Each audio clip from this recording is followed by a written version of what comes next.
The Checkpoint is presented by GM Pharma, the first international multinational pharmaceutical company in Georgia. GM Pharma, to serve those who need it most.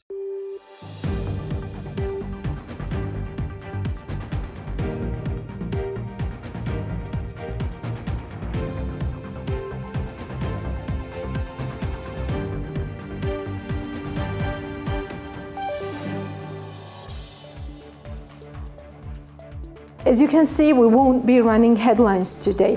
What we could have had today is the only headline. Russia started a full-fledged war against Ukraine. Yes, this is yet another reality in the 21st century. The only thing we could hope for is that the West has learned its lesson. There is not a single reset button that could make Russia and its leader, Vladimir Putin, what it is not, a civilized, Western, value-oriented substance.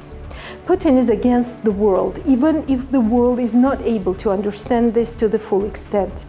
But to what extent does it realize that yesterday Georgia, today Ukraine, means, for example, a new Berlin Wall in the middle of Germany someday? Here is what the US President Joe Biden told the world amid the pledges of Ukraine officials to cut off Russia from SWIFT. Here is the full statement from the president. Putin is the aggressor. Putin chose this war, and now he and his country will bear the consequences. Today, I'm authorizing additional strong sanctions and new limitations on what can be exported to Russia.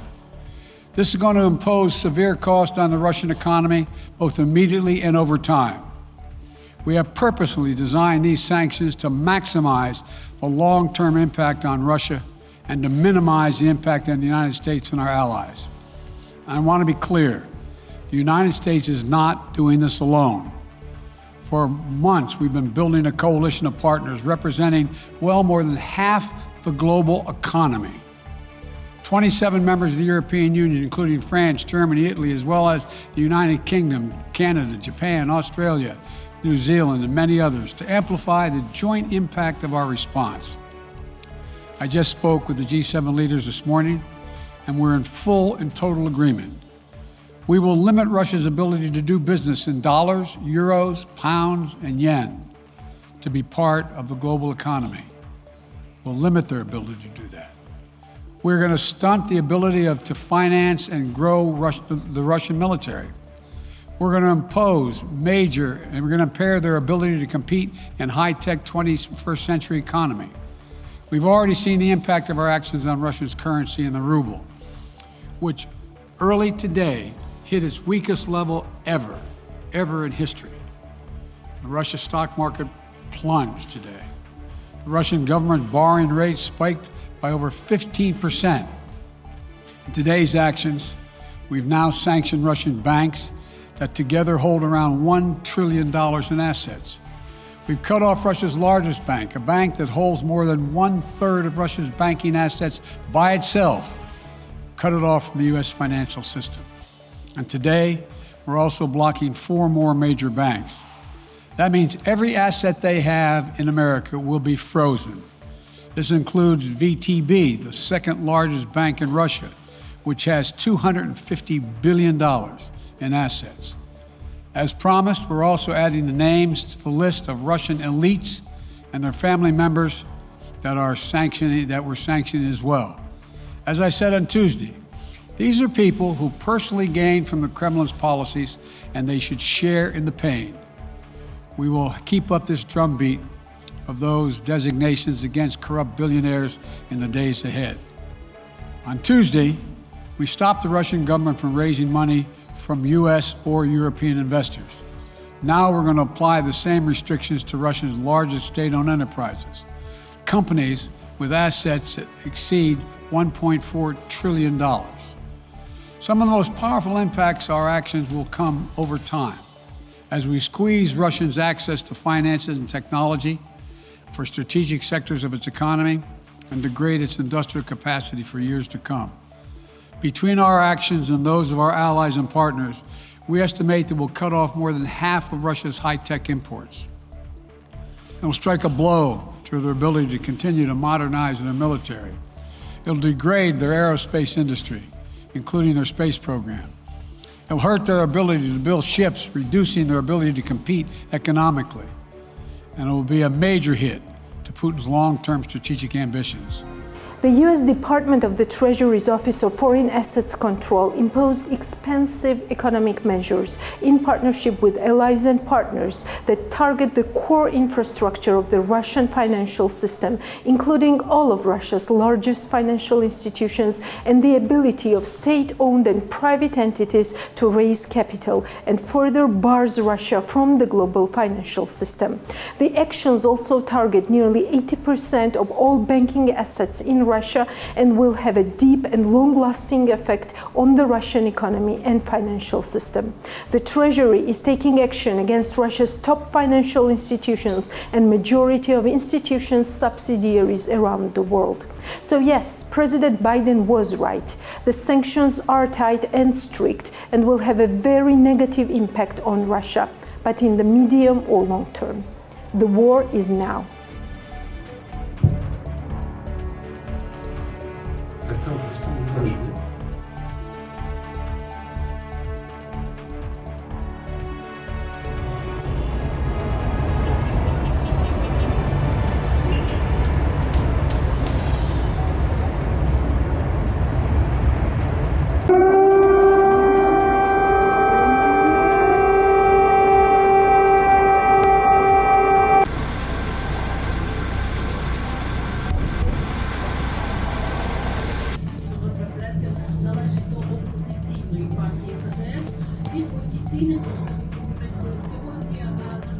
Это пиздец.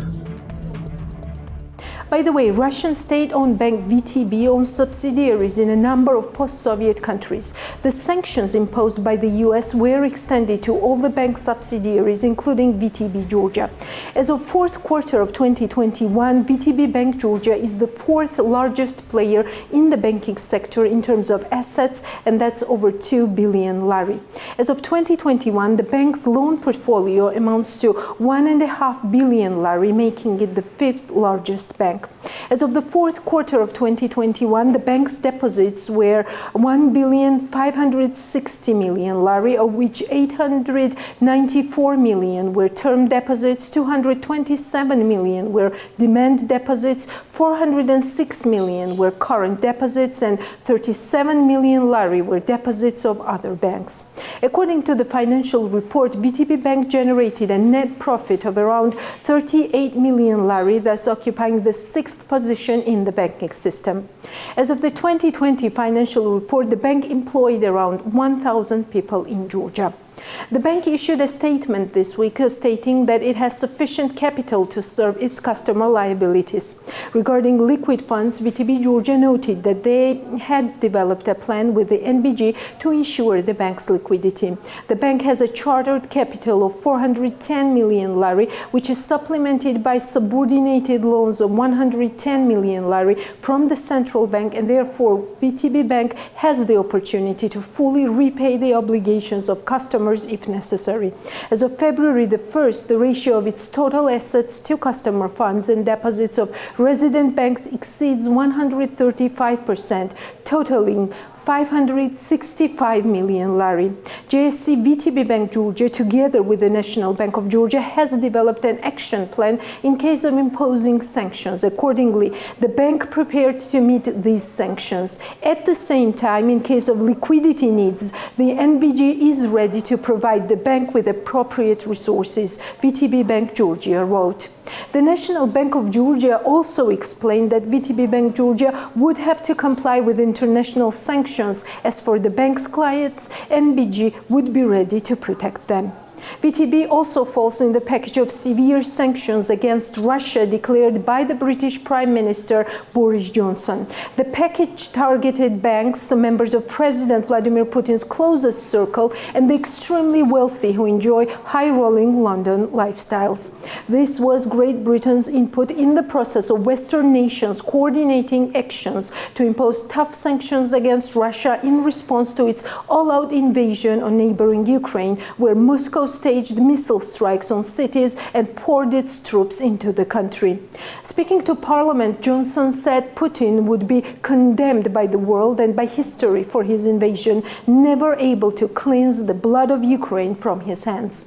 This hideous and barbarous venture of Vladimir Putin must end in failure, he told Parliament when announcing the new sanctions.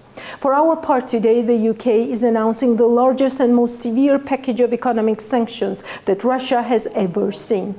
After the West was criticized for earlier weaker sanctions this week in response to Russia recognizing two breakaway republics in Ukraine, Johnson said leaders had agreed to work together to maximize the economic price Putin will pay.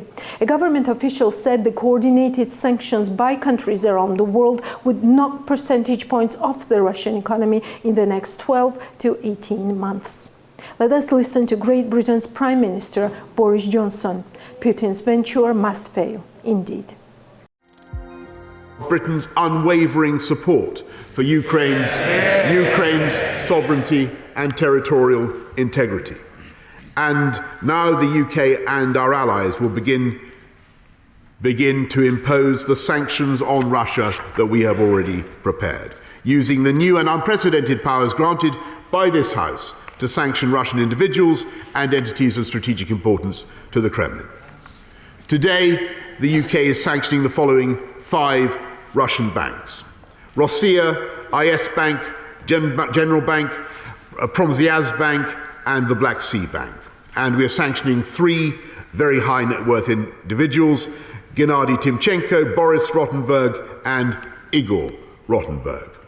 Any assets they hold in the UK will be frozen. The individuals concerned will be banned from travelling here. And we will prohibit all UK individuals and entities from having any dealings with them. This is the first tranche, the first barrage of what we are prepared to do. And we hold further sanctions at readiness to be deployed alongside the United States and the European Union if the situation escalates still further. Last night, our diplomats joined an emergency meeting of the UN Security Council, and we will raise the situation in the Organization for Security and Cooperation in Europe. And let me emphasize what I believe unites every member of this House with equal determination: the resolve of the United Kingdom to defend our NATO allies is absolute and immovable. On the same front, European Commission Chief Ursula von der Leyen said sanctions would target strategic sectors of the Russian economy. She tweeted that the package of massive and targeted sanctions approved shows how united the EU is. First, this package includes financial sanctions targeting 70% of the Russian banking market and key state-owned companies, including in defense. Second, the EU targets the energy sector, a key economic area which especially benefits the Russian state. Export ban will hit the oil sector by making it impossible for Russia to upgrade its refineries. Third, EU bans the sale of aircrafts and equipment to Russian airlines. Fourth, the EU is limiting Russia's access to crucial technology such as semiconductors or cutting-edge software. Finally, visas. Diplomats and related groups and business people will no longer have privileged access to the European Union, European Commission Chief Ursula von der Leyen tweeted. What should Georgia be ready for in terms of the West's support if Putin eyes Tbilisi once again? The answer came from the US Ambassador Kelly Degnan earlier last week. While I've been here in Washington, I've met with colleagues at the State Department, the White House, the National Security Council, on the Hill with Congress, and we had an excellent meeting with the American Georgian Business Council, as well as other agencies, to discuss our bilateral relationship with Georgia. We obviously had a lot to cover, and I think the timing was particularly good in light of recent developments for the region. I wanted to take a moment to share what I have heard in Washington about the ongoing security crisis caused by Russia's aggressive actions against Ukraine. President Biden, Secretary Blinken, the Defense Secretary, and everyone on their staffs has been fully focused on pursuing a peaceful diplomatic solution. That remains the United States' top priority. At the same time, we recognize that we need to be prepared for the worst. Both bilaterally and multilaterally, in concert with our allies and partners, we've engaged in nonstop diplomacy to improve the stability and security in Europe. This includes working very closely with the Georgian government, sharing information through various channels, which I will continue to do when I get back to Tbilisi, as I did before I left for Washington. Georgians, like Ukrainians, have chosen the path of Euro-Atlantic integration. There is strong bipartisan support in the United States for the Georgian people and your Euro-Atlantic aspirations based on our shared democratic values, the love of freedom and liberty. In my meetings this week, the United States' commitment to help Georgia on that path was clear and strong. We've been working on this together for 30 years. Now, more than ever, the United States will stand with the Georgian people, stand up for Georgia's sovereignty and territorial integrity, and work together for the future Georgians want and deserve, a stable, secure, and prosperous Georgia that is fully integrated into the Euro-Atlantic family of nations. Salian Didi Madlova. Thank you, Ambassador, once again. Prime Minister of Georgia, Irakli Garibashvili, reiterated attack and military action against a sovereign state was absolutely unacceptable and contrary to the principles of international law, adding the Georgian government was doing everything in its power to provide political and humanitarian support to Ukraine. We experienced all this in 2008, when unfortunately the tragic events of August 2008 could not have been avoided, which of course you all remember brought very serious consequences to our country, the Prime Minister said while making an analogy to the current situation with the Russia-Georgia war. The Prime Minister, however, also said that Georgia would not be joining the international community on sanctions and that this decision was in line with the pragmatic national interests. Quite a large part of Georgia's society seems not to align with this position of Georgia's government. This week saw Georgia's almost all regions, including Tbilisi, flooded with citizens of this country marching in support of Ukraine against Russia, demanding the full and unconditional support to Ukraine. And lastly, here are a number of Georgian businesses that have stated their support to the Ukrainian people. It seems corporate responsibility is far higher than that of the government's responsibility in these tough times for the world.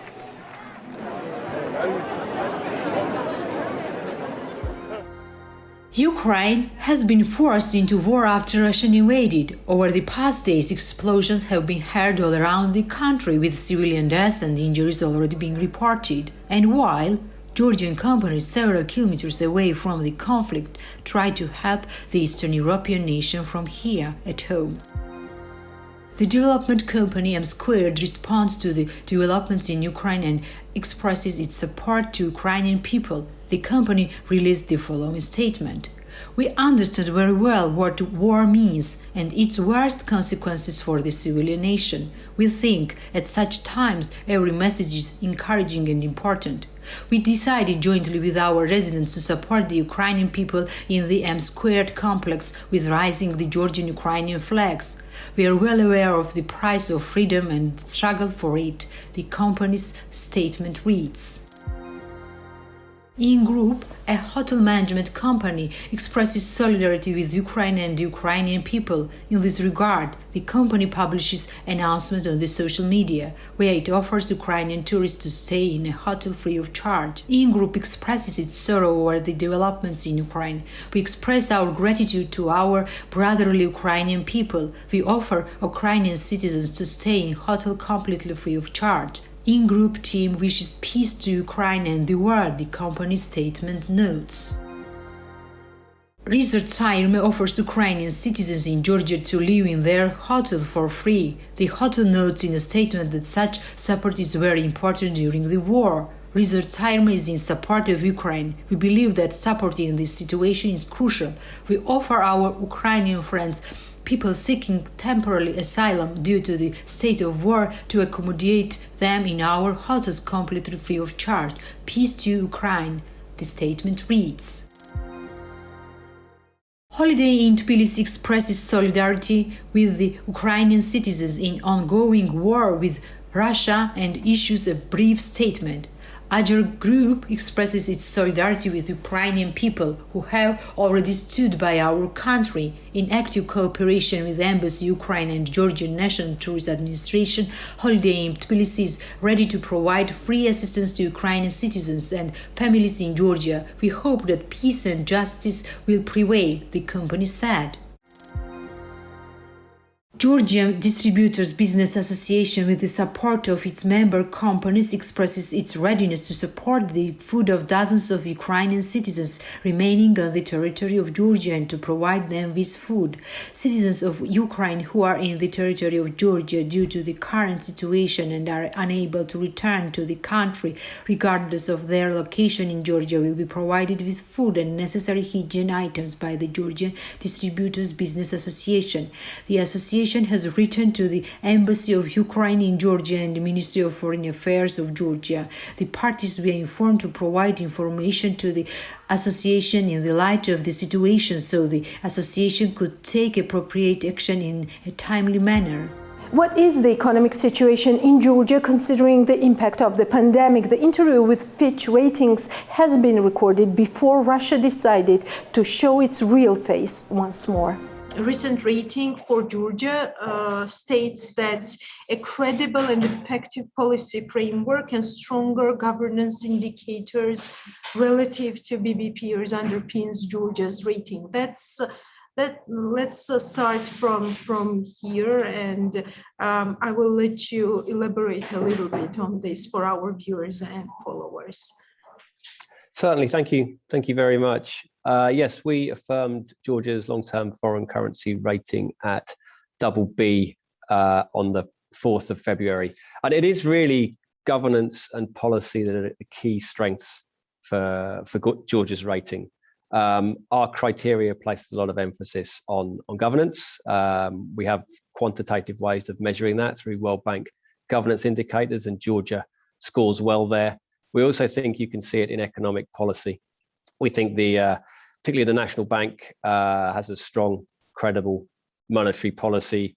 We also think the Ministry of Finance does a good job in managing public finances, and in both parts of the government are effective in managing what is quite a volatile external environment for Georgia. You know, Georgia's been hit by a number of shocks, be they from Russia, be they from Turkey, be they COVID related, and you do see resilience. And I think that the factor that would underpin the strength of policy in Georgia is just how quick international partners responded to the crisis. When the COVID kicked in 2020, you saw large commitments of support from international donors, reflecting their confidence in the policy direction and the way that the country is run.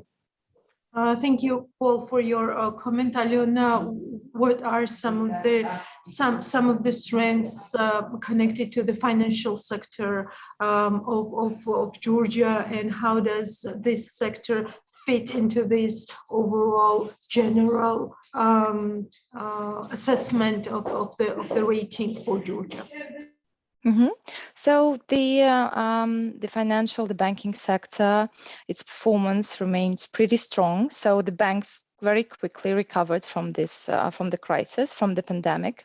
So we saw that in 2021, the sector return on average equity was at a robust 31%, and that is even above that of the pre-pandemic level.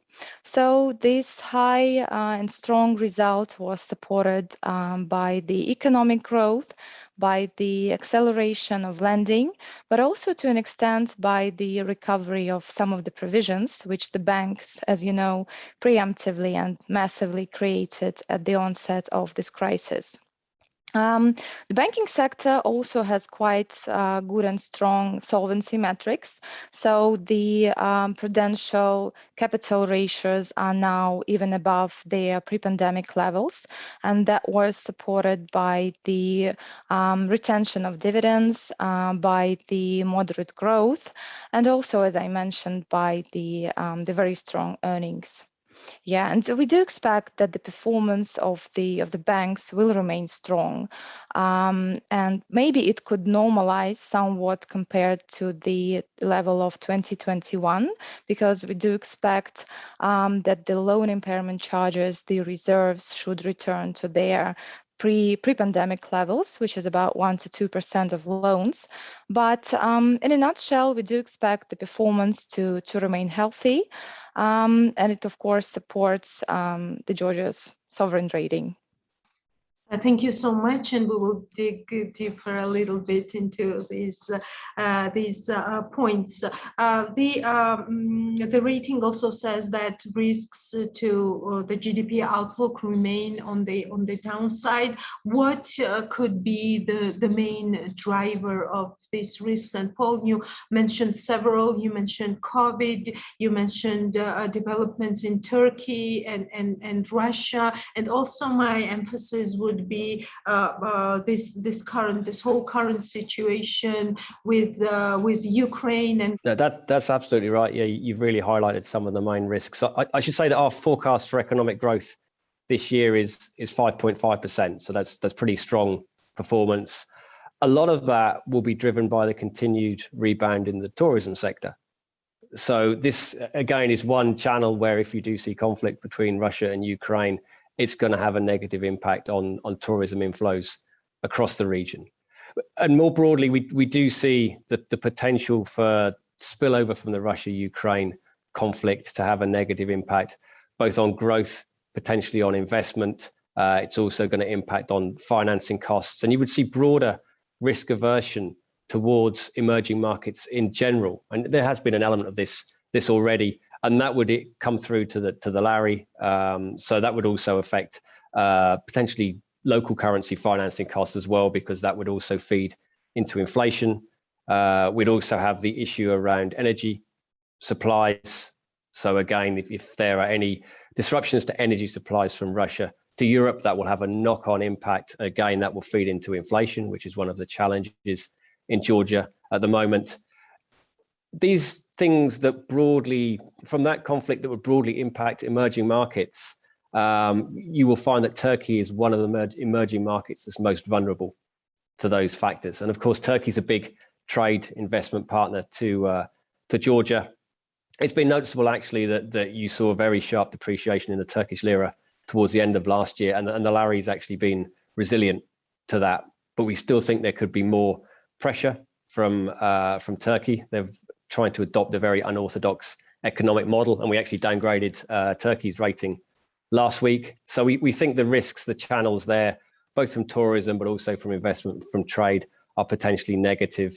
And then just to highlight the pandemic, both again in terms of the pandemic, the need for new restrictions to be put in place that would impact the tourism sector. But also more broadly, these would have a negative impact on the economy. You know, when we look at the vaccination rates in Georgia, they're still relatively low, certainly for what we're seeing in terms of a BB rated sovereign. So those is the geopolitics and the virus that are the main risks to our economic growth forecast.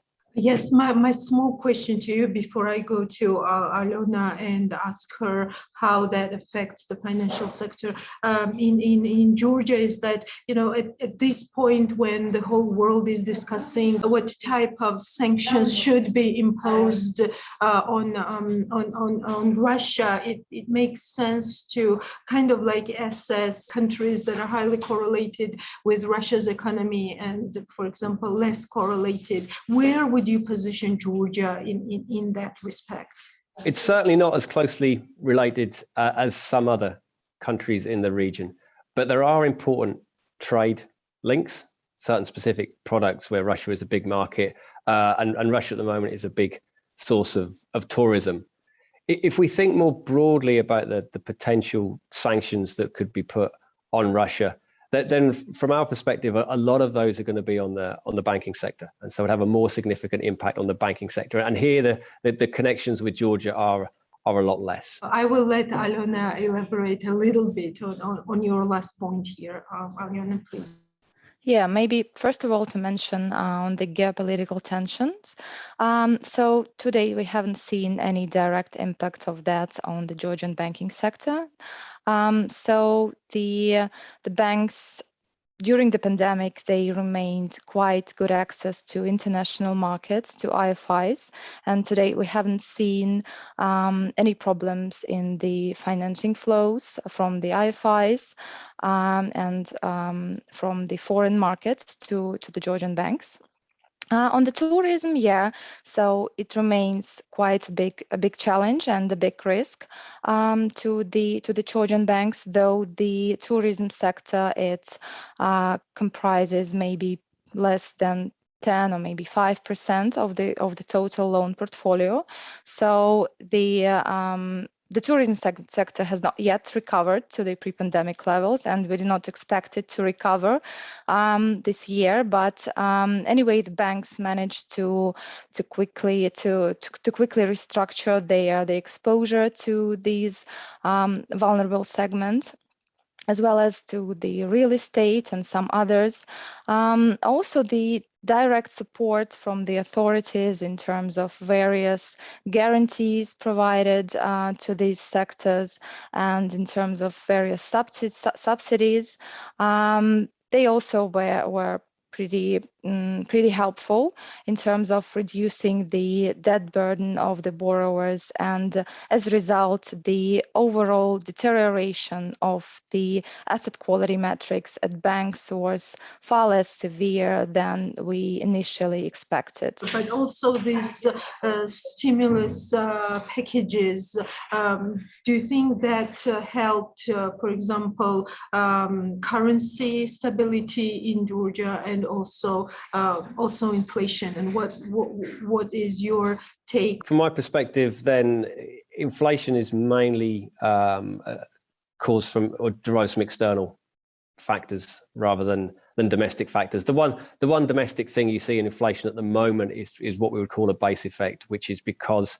there were these freezes on certain utility prices and adjustments to utility subsidies at the end of 2020 and in early 2021. So as these drop out of the year-on-year inflation calculations, then this does have a positive impact on inflation. But more broadly, we see a lot of inflation that's come in just from higher food prices, higher international food prices, higher international fuel prices, and when we saw some fall in the lari as well. So that was passing through. So our sense is that inflation is going to ease this year. So our forecast for inflation, average inflation this year is 7%. We think some of these base effects will drop off. We think that tight monetary policy from the national bank will help to bring down inflation. We're also looking for more exchange rate stability this year, which would be supportive for inflation. Nonetheless, there is a risk, that high inflation starts to feed into wage demands and then feeds into inflation expectations, and actually means that inflation becomes more stubborn to bring down over the longer term. So it's something we're a little bit wary of, because clearly, inflation is very high at the moment. It's not something that's unique to Georgia, but when you look at the headline inflation numbers, then Georgia does look pretty high in the region. So would you say that the NBG will maintain a tight monetary policy through 2022? And when do you see this fading out effect of high base effects that you just mentioned? So some of the base effects will drop off, I think, in the second quarter, just from those specific subsidies that were put in place. So that will start to bring inflation down. But the NGB will look through that. So the national bank is obviously aware that these subsidies are going to drop out, and it's thinking more about inflation expectations. It's thinking about the potential for high inflation to put pressure on the currency. So our assumption is that it will keep policy pretty tight, and actually the tight policy has been supportive for the lari. So we think there will be some scope to ease policy towards the end of the year as you start to see inflation coming down.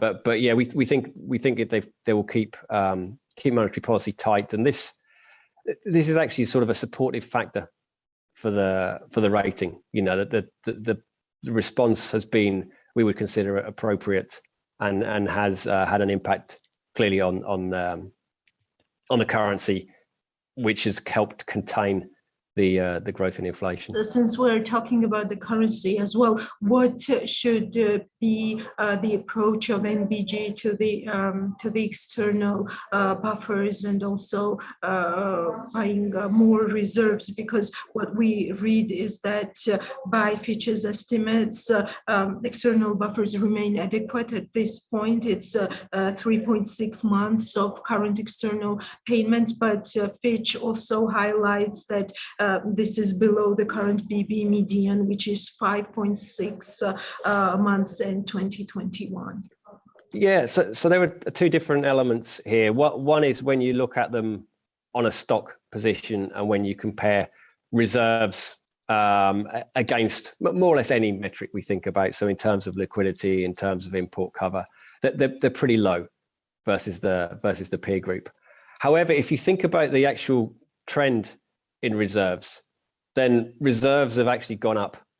They went up last year, or up a bit the year before. And when we came into the pandemic, the one thing we were worried about would be real pressure on the external sector, because you see a big loss of receipts, big loss of tourism receipts. There wasn't necessarily anything that would compensate that, but because Georgia managed to benefit from all the donor support, then that enabled it to actually build up its reserves. And, you know, for us, it's encouraging that reserves have remained, you know, have been able to go up slightly. I think it's encouraging. You've seen some increase in actual goods exports and revenues from goods exports. So the pandemic could have been a real pressure point for the external position and for reserve levels. But the trend that we've seen in the last couple of years for us is quite encouraging, and reflects again this policy framework, and reflects the willingness of donors to support Georgia. But when we step back and compare it against other sovereigns at the same rating level, then the external buffers are still low. Now on the government's side, not to make our followers think that only NBG can improve the economic situation in Georgia, and that everything's on NBG. A very interesting phrase in the Fitch's rating is that Fitch expects a strategy of fiscal consolidation to resume once the pandemic shock subsides. Why two-digit economic growth is not sufficient to think that the shock has subsided already? And why not ask the government to actually start fiscal consolidation? I think you can see some element. I think we need to differentiate what we mean by fiscal consolidation, because what you are starting to see is some of the specific measures around the pandemic that are being rolled off. But for us, that's not the same thing as fiscal consolidation. That's just taking away some of the pandemic-related support. So fiscal consolidation, we would look to see broader measures, particularly broader measures to raise revenues. The government does have some ideas in mind. And broader measures to monitor expenditure growth. And also, one thing that's important the government's doing is looking at state-owned enterprises and reforming state-owned enterprises and reducing contingent liability risk from state-owned enterprises. So yeah, it's natural that obviously the deficit will come down just as the sort of extraordinary stimulus and support measures are removed. But I think we're thinking about a sort of a more medium-term approach to reducing the budget deficit. And this is something, you know, the government has a good track record in the past of adhering to its fiscal targets. So we think that's something they should be able to do. We think, we hear that a new IMF program is close, and targets around fiscal performance and around the bringing down the budget deficit are likely to be embedded in that. Thank you, Paul, for mentioning the IMF. I would like to ask this again and want to hear your position.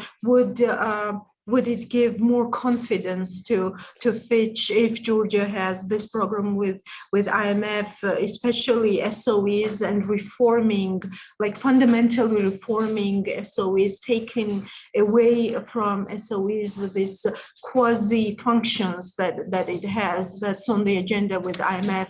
Would that build more trust to Fitch in the sustainability of Georgia's economy? I think it's helpful. Georgia has a long track record of reform, and it has a long track record of cooperation with the IMF. Our sense is that we've had this delay between IMF programs. It hasn't really impacted the policy direction of the government, but the IMF program is supportive in terms of underpinning the reform agenda for Georgia. So we think it's helpful. We don't, it's not that if an IMF program wasn't there, we wouldn't anticipate any kind of reform. But we think it's helpful, and again, it's something that foreign investors look at, and they consider adherence to an IMF program to be favourable.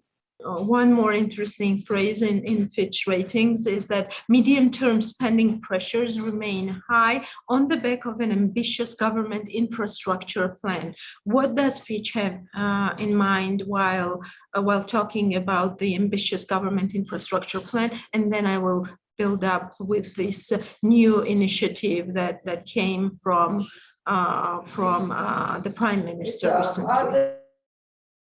Yeah, so I mean, when we speak to the government, we talk about the capital spending, and capital spending is set to be around 7 to 8% of GDP in Georgia, and that's high, versus the peer group that's quite high. We think capital spending in itself is generally a good thing, depending on the sort of quality of projects that are executed, and how cost effectively the projects are executed, and there are clear infrastructure needs in Georgia. So we think that can be supportive, but we say ambitious just because it's quite a high level of capex. To execute that amount of spending is actually quite a challenge. So this is something that would be long-term supportive for growth, but the actual execution can be a challenge. Yes, I understand, and I'm asking this because the Prime Minister has talked about this big infrastructure plan just to support both probably the banking sector and also the construction sector as well, which is the weak point in the overall economic growth, so that it can boost both the employment and also help these sectors. I want to go to Aliona with this question. How would you assess this decision for banks? Because what we hear from the Prime Minister is that right now there is a lot of capital in banks that needs to be spent.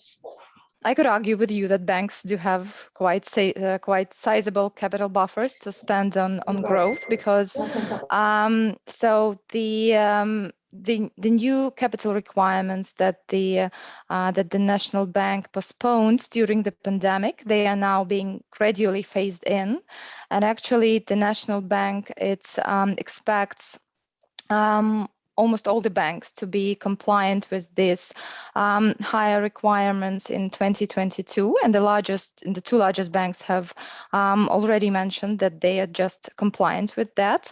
But the banks still need to build some, like management buffers against these requirements, and it will take time to do that. And we expect that the lending growth this year will be about 10 10 to 15%. And as we understand, the banks are primarily targeting the retail and the micro segments to help maintain their margins, because the yields in these segments are higher than in the corporate sector. Sorry for interrupting, Aluna, but would Fitch say that currently there is this like excess liquidity in banks in Georgia? Because that's the main argument at this point. The liquidity is sufficient in the banking sector. That is true,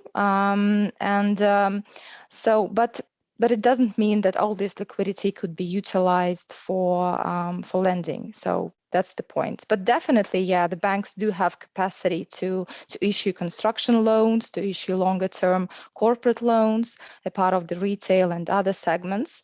But they still need to build some capital buffers against the minimum requirements and to be comfortably compliant with the prudential minimums. This will be my last question, and I would like for us to sum up our conversation. And I know that you are not issuing like specific recommendations, but I would like you to say what Fitch sees as the main priority that both National Bank and the government should focus on in order to maintain the stability with the rating and to improve it further potentially.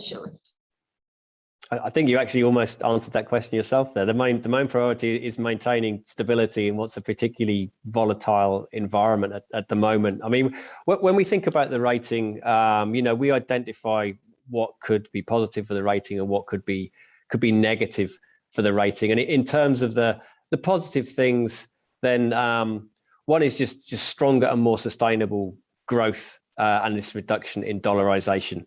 That means we feel more comfortable with the growth model. The other thing that's positive for us is just a reduction in external vulnerabilities, and that would come particularly from a narrowing of the current account deficit.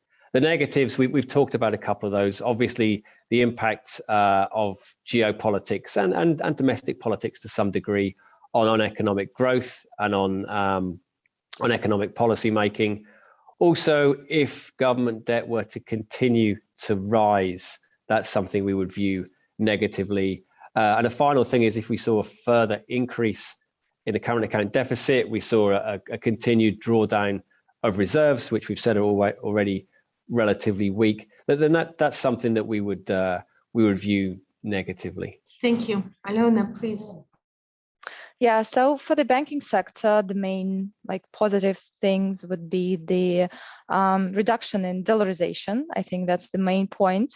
And this is why we rate the largest Georgian banks still one notch below the sovereign level. So this is the main thing. Also, there are some event risks linked to the potential further pandemic issues. This is not our base case, but anyway, this could be the negative aspects here, the negative sensitivities for the credit ratings of banks.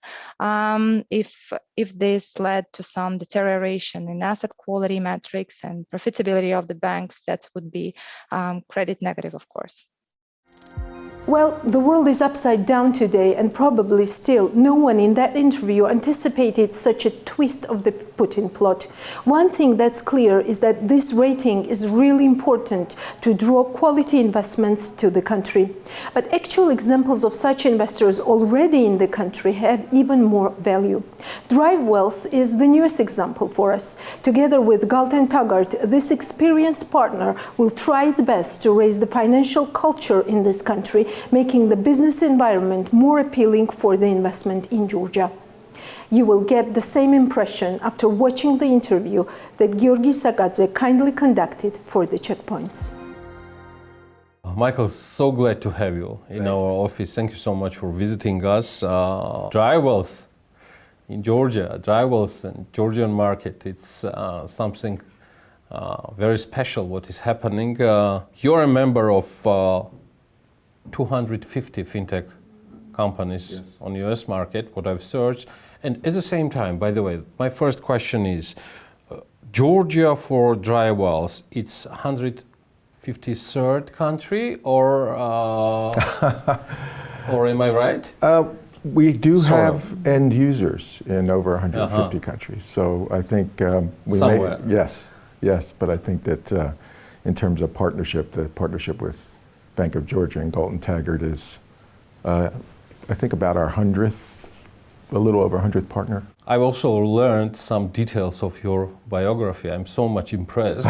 Thank you. And but at the same time, I do have some more questions about dry wells itself. What is dry wells itself? Please, let's brief our viewers and followers. Certainly. So Drive Wealth is the pioneer in bringing fractional share trading to the world.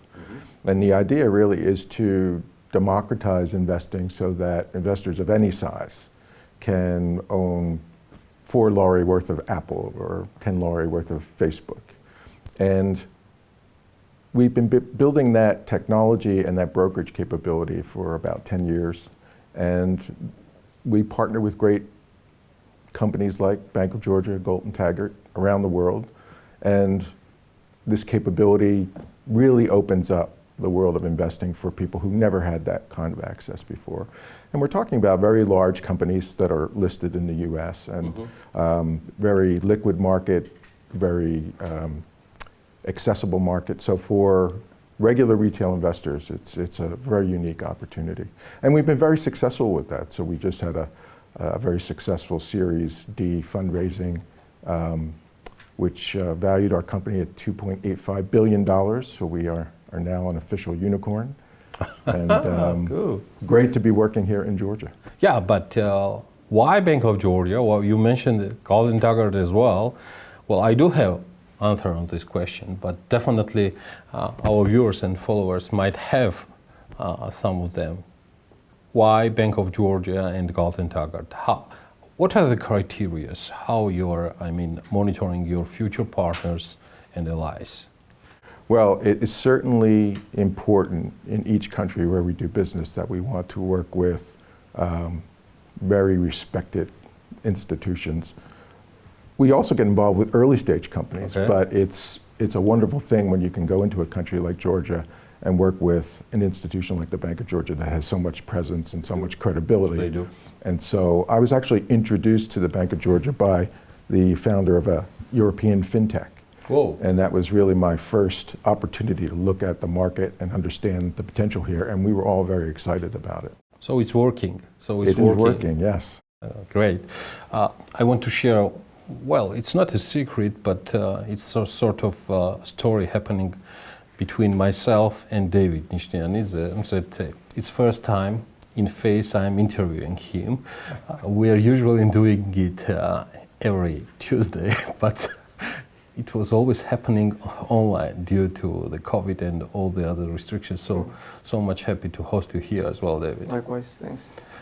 Tell me about your choice regards of dry wells. Why dry wells, and by whom you've been presented to Michael and company?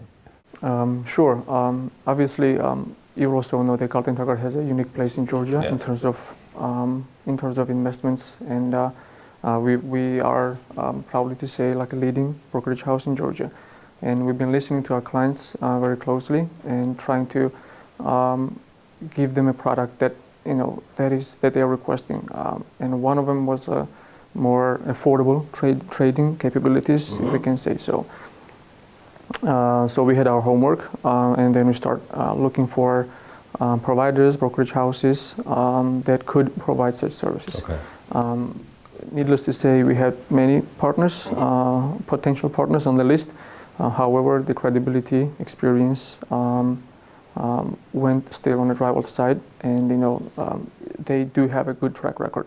So when we were evaluating the potential partners, one thing is to look at the track record, but the other one is to look at the potential as well, right? So, and potential, at least from this perspective, we think that we do have a quite good potential with dry wealth in terms of developments.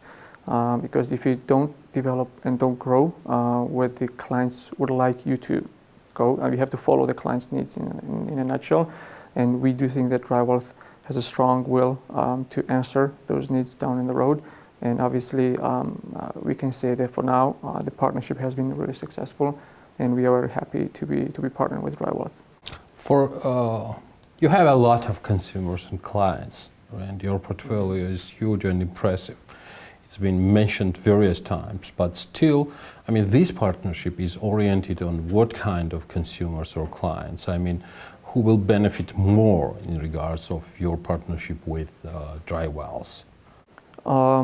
That's actually quite a good question, right? Because our slogan says creating opportunities, right? And in general and for everybody. Bank of Georgia says don't stop, right? Yeah. So I think with this product, we've created opportunities and we're not stopping. So, and at the end of the day, the Georgian residents mainly and clients will benefit more from this product. We do think that this is going to be a basic need in terms of access and accessibility to the investments. And everybody should be entitled to access to the investments. And if they have a little bit of savings or maybe thinking about to grow their potentially pensions or for some other reason, maybe that's going to be for to buy a house or something like that down the road for their big dreams, they should have access to participate in international markets, and they should be able to invest just like anybody else does in the world. Before moving back to Michael, my question is in regards of the new investment platform, which has been launched and already presented to local consumers so far. How it's doing? I mean, it's a huge opportunity. And before that, in general, for potential consumers and clients, it was invisible how they could reach international financial markets. Now we do have this opportunity. I mean, all of us. It's been just around 2 months. It's already been launched. Am I right, David? Since December. Correct. Yeah. So, how it's doing? Do we have some sort of preliminary or basic statistics? How it's growing? I mean, I want to measure the interest. Let me say so. Not just finance. I think this is the core issue in these regards. Sure. I think as a conclusion, we can say the interest is really high. Okay. But obviously, it's a new product. It's new to us, new to the Georgian market and Georgian investors. And with that new product comes also some kind of like a learning curve. And we have to also educate. And I'm sure you've seen us kind of doing marketing campaigns, educational campaigns. We also have business course. We also have done the solo talks just to kind of give that information in from different channels so we can reach every single interested client. And just like we've mentioned, this is the benefit that ultimately clients gonna face, and we are trying our best to get this message to everybody. And for now, we still know that there's a lot that needs to be done, but I think for now we're doing okay, and the client interest is really high. So, Mr. O'Connor, dear Michael, how is Georgia doing in general from your perspective? While presenting Bank of Georgia Galt and Taggart team by your allies, partners through European stock market, as you mentioned, I'm more than sure that DryWealth team, including yourself, you search a lot about Georgia while moving and entering this market through this partnership. How similar Georgian story of economic development is to other countries where you are already presented? And in general, what's your first impression and point of view how our capital market is moving forward? I'm so much in a hurry that I wanted to develop rather faster during last years, but nevertheless, your opinion is rather important than mine. Well, I'll say that what we are seeing with this product is very typical of what we see in a new market. And I think David's absolutely right that there's an education process and a learning curve that has to be traveled. It's a quite revolutionary product. Indeed. 2 months ago, if you were a small investor in Georgia, you had no opportunity to invest in these products at all. And so in that sense, it's a very groundbreaking thing. And we've seen this in other countries where there's not a lot of opportunity to do those sorts of investments. So the other thing is, as we got to know David and his team, we could tell that they had done their homework. They did. And they knew the market they were going after. They knew how to present the product. They had great technology, which in some cases, large financial institutions have a problem with that. So in some respects, they combine the best of a large established institution with a very credible brand and lots of visibility with the technology chops of a startup company. Can we move to the next part of my question about the capital market development in Georgia? I mean, the same question will be followed to you, David, as well, after Michael responds. How well we are doing in these regards, because at the same time, we cannot change the logic of the development of the market. It should be driven for some demand. At the same time, financial literacy is crucially important in these regards. So where do we stand so far, and can we evaluate some preliminary thoughts about how? So I think David is probably better positioned to answer that question. I mean, my impression is that the country as a whole has done a really marvelous job of putting in place the structures to develop really attractive capital markets. You mean the legal base? Yes. And so the regulatory basement, structure, the interaction between financial institutions and the regulations, there seems to be very good communication there. The openness to new products. Sometimes you go into a country and that's not the stance of the regulators. So my impression, and again, from an outsider's perspective, is that things we see in other well-developed capital markets are all in place here. So I think you should be optimistic about that. Thanks so much for that. David, what about yourself? You're smiling. I think you agree with Mr. O'Connor. Well, obviously... Or you share my point of view, we should speed up and speak up more in this regard. We need to work harder, I guess. I agree. And I think this new product that we've launched, it's all about the awareness, right? And it's all about the understanding the economics behind the capital markets. And we have to get this notion of what the capital market is in a layman's term, just to basically kind of tell them that it's not if someone wants to get more funded to acquire more kind of like interest and funds for growth, capital market should be one of the places to consider. And obviously Georgia has to do a lot of work from every perspective you look at it, but again, one thing that will help is the understanding, and I think this new product, what it will do is that that's going to create this kind of understanding of the investment, right? From the demand side, because capital market kind of has both sides, right? Supply and demand. So I think with this product, we're going to be able to create the demand, and once the demand is out there, then supply side also will follow. But we have to work on both ends to kind of supplement that. One more thing, while moving back to some of your quotes before happening around this platform, you also mentioned about unique possibility for diversified investment in these regards. Can you specify a bit more about this unique opportunity? What do you mean by diversified investment? Sure. I think about the uniqueness, we've concluded that it's indeed unique opportunity for Georgian residents to be able to access investments. About the diversification, that's one of the key things that people have to consider, right? And with this product, we have access to U.S. markets, and U.S. market is undoubtedly most liquid market in the world. And then they have access to stocks, ETFs, and with the diversification, we refer more towards everything has to be kind of in terms of like a portfolio creation. Someone has to have their little bit of cash balance on their banking accounts, as well as maybe a little bit of retail in real estate, I should say, and also a portion of their investments should also be in stocks, and obviously bonds and different kind of like products that is considered as an investment. But with this platform, we do have an opportunity to diversify the holdings and pick and choose specific stocks, specific sectors, ETFs. And in a nutshell, we can say that just investing in SPY or VOO, which is the index for S&P 500, and we know itself S&P 500 tracks 500 listed companies in the U.S.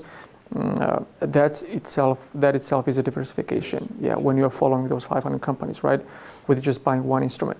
So this is also the part of education. What we are trying to do is that, coming from the riskiness of the investments, and kind of like a risk appetite is obviously subjective and it's individual.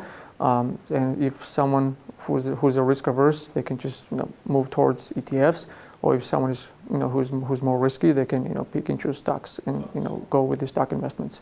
But again, everything depends from the point of view of an investor and their plans, right? Because it should be the investing is more like a longer term version of kind of like a saving and building the wealth.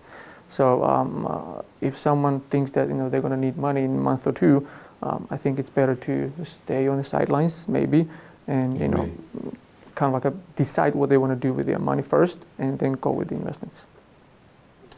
I do agree. Can't agree more. Michael, I cannot miss the opportunity to ask you, well, I mentioned when I met David through online channels, because of this pandemic and its first opportunity while sitting with him together here in this office, physical way, in face, finally. Tell me, what has happened in your point of view, from your perspective, after the pandemic? I'm not concluding pandemic, in general itself, but how the mood, how the behaviors of investors has changed, or did they change at all or not? In some perspective, I was thinking they got more emotional, as David has mentioned. Maybe they're more structural wise. I don't know. I do have some doubts in all the regards. What's your perspective? How pandemic has changed the structure of the general?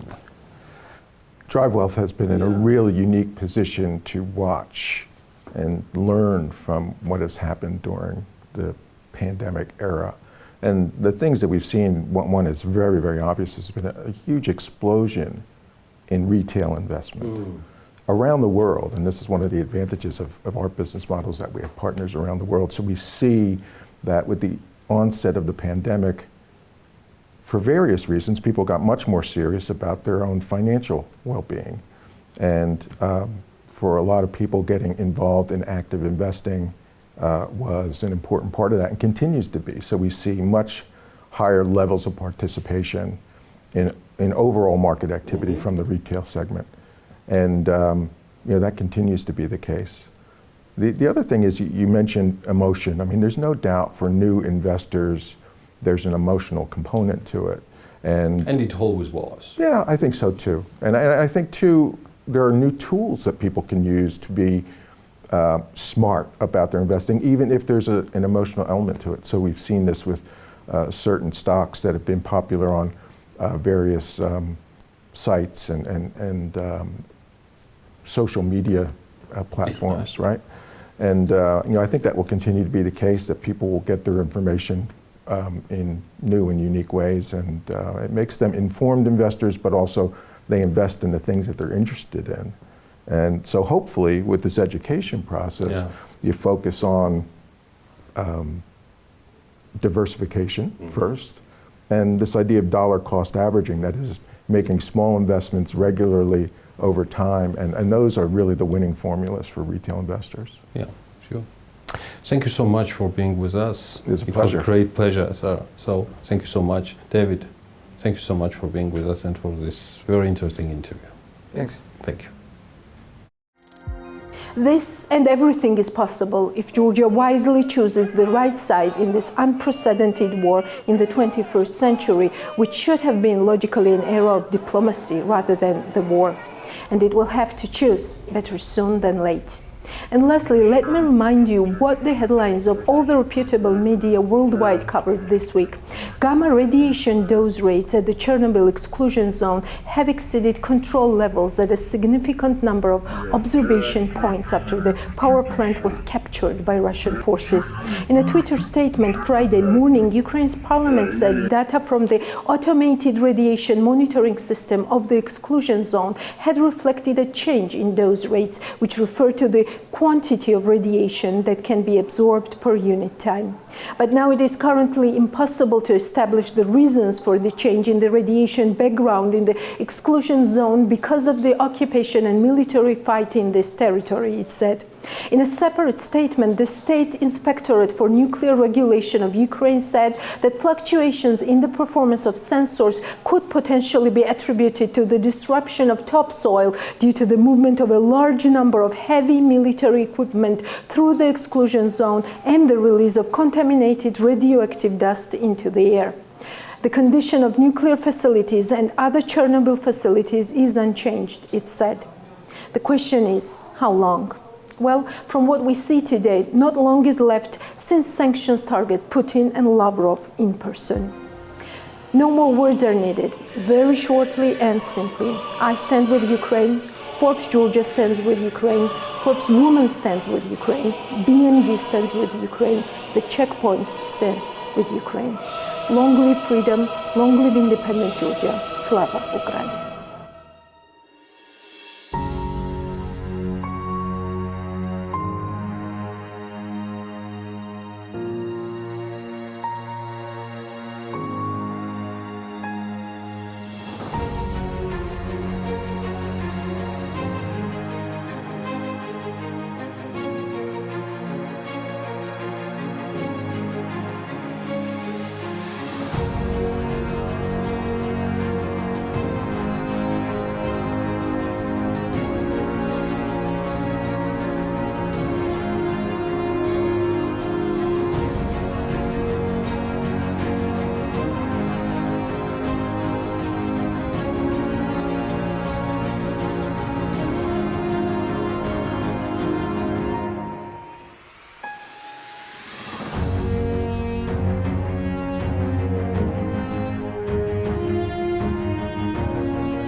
The Checkpoint is presented by GM Pharma, the first international multinational pharmaceutical company in Georgia. GM Pharma, to serve those who need it most.